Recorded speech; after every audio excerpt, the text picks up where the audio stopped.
Már 5 éve, hogy építkezésben dolgozom. Amikor a munkában vagyok, több építőanyagot kell vágnom. Például követ, betont, vasbetont, téglát, és ez meg mindenre jó.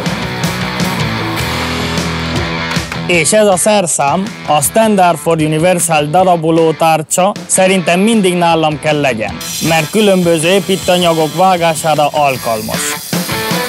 Például betonvágásra és falvágásra használom. Nem kell váltogatnom a tárcsát az építőanyag függvényében, hanem csak ezzel mindent megcsinálhatok. Zseniális, mert sokkal kevesebb idő alatt megvagyok. Egy másik érv, ami mellette szól, az, hogy nagyon sokáig jó. Ezek miatt a gyémántok miatt.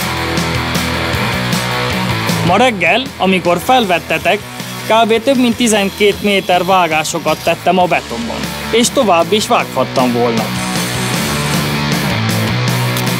Ahogyan használódik, újabb gyémántok jönnek elő, ezért tovább lehet vele vágni. Persze, ha jól használod.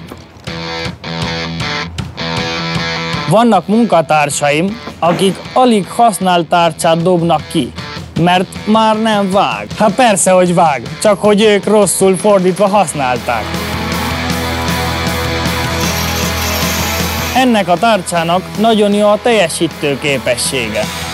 Sokoldalú, biztonságos, nagy ellenálló képességű, és nem is drága. 100%-ban ajánlom.